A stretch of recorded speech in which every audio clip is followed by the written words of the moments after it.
আচ্ছা, এমন একটা দেশের কথা কি ভাবা যায় যেটা বছরের পর বছর ধরে একটা পরাশক্তির সাথে লড়ছে কিন্তু কোনো পক্ষই আনুষ্ঠানিকভাবে যুদ্ধ ঘোষণা করেনি? অদ্ভুত শোনাচ্ছে, তাই না? এটাই হলো ভেনেজুয়েলার গল্প। এক নীরব কিন্তু অবিশ্বাস্য রকম বিধ্বংসী এক যুদ্ধের গল্প। কিন্তু প্রশ্নটা হল, যুদ্ধ অথচ বোমা নেই, সৈন্য নেই, তাহলে এটা কিভাবে সম্ভব? আসলে আধুনিক যুদ্ধের চেহারাটাই হয়তো পাল্টে গেছে। আর এই আলোচনাতেই আমরা দেখব কিভাবে অর্থনৈতিক নিষেধাজ্ঞা, রাজনৈতিক চাপ আর গোপন অভিযানগুলোই আজকের দিনের সবচেয়ে বড় অস্ত্র হয়ে উঠেছে। এই পুরো ঘটনার মূলে যদি যেতে হয় তাহলে দেখতে হবে ভেনেজুয়েলার পায়ের নিচের মাটিকে, কারণ সেখানেই লুকিয়ে আছে বিশ্বের সবচেয়ে বড় প্রমাণিত তেলের ভাণ্ডার।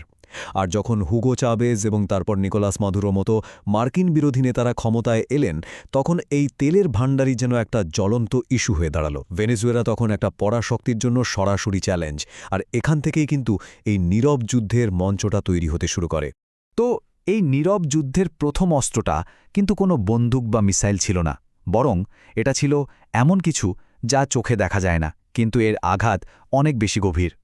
মার্কিন যুক্তরাষ্ট্র সরাসরি সামরিক পথে না হেঁটে বেছে নিল অর্থনীতির রাস্তাকে, আর পরে দেখা গেল এই অস্ত্রটা অনেক বেশি বিধ্বংসী। বিশেষজ্ঞরা এটাকে বলেন ইকোনমিক ওয়ারফেয়ার, বা সোজা কথায় অর্থনৈতিক যুদ্ধ। এর ধারণাটা খুব সহজ। সরাসরি আক্রমণ না করে একটা দেশের অর্থনীতির শিরা উপশিরাগুলোকেই চেপে ধরা হয়।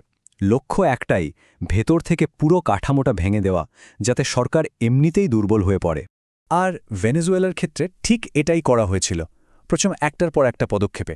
প্রথমত, ওদের তেল রপ্তানি আটকে দেওয়া হলো, যেটা কিনা ছিল দেশের অর্থনীতির লাইফলাইন। এরপর ওদেরকে আন্তর্জাতিক ব্যাংকিং সিস্টেম থেকে একরকম বের করে দেওয়া হলো। আর সবশেষে বিদেশে ভেনেজুয়েলার যত সরকারি সম্পদ ছিল সেগুলো জব্দ করা হলো। মানে সব দিক থেকে পথ বন্ধ করে দেওয়ার একটা চেষ্টা। আর এর ফল এক কথায় ভয়াবহ।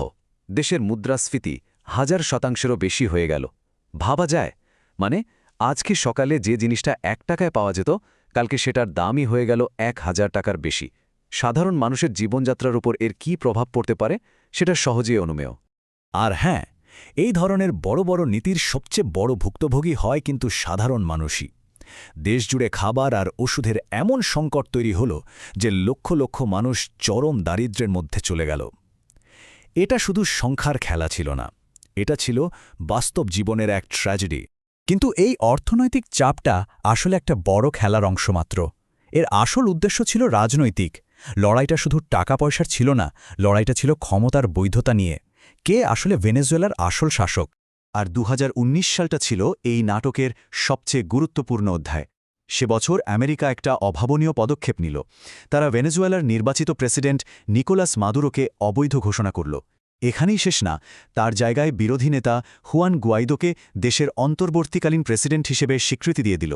এটা ছিল একটা অমচনান রাজনৈতিক চাল। এর ফলে কি হল?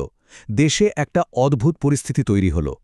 একদিকে নিকোলাস মাদুরো, যার হাতে দেশের সব সরকারি প্রতিষ্ঠান, সেনাবাহিনী, আর অন্যদিকে হুয়ান গুয়াইদো, যাকে আমেরিকা আর তার মিত্র মিলে প্রায় 60টা দেশ সমর্থন দিচ্ছে।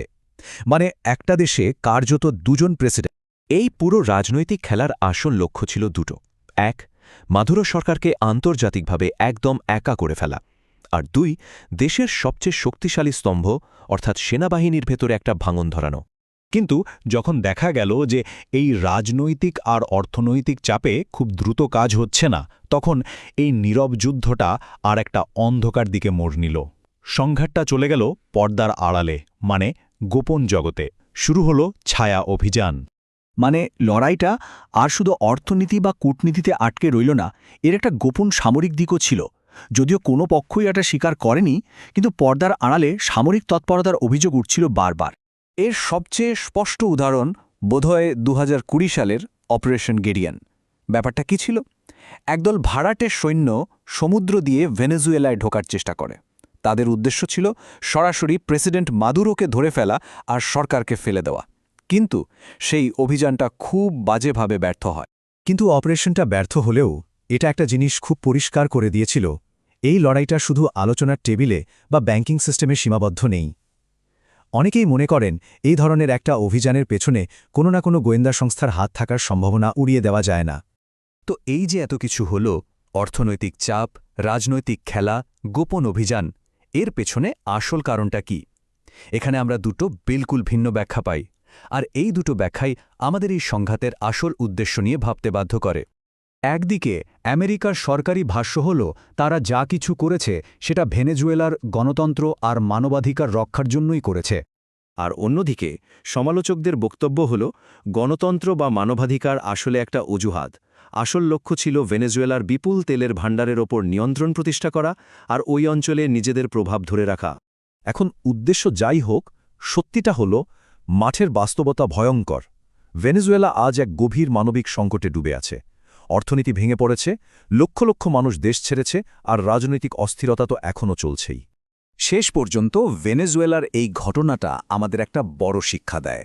আধুনিক যুদ্ধ মানে আর শুধু বোমা বা ট্যাঙ্ক নয়, এটা এখন নিষেধাজ্ঞা, কূটনীতি আর গোপন অভিযানের এক জটিল খেলা।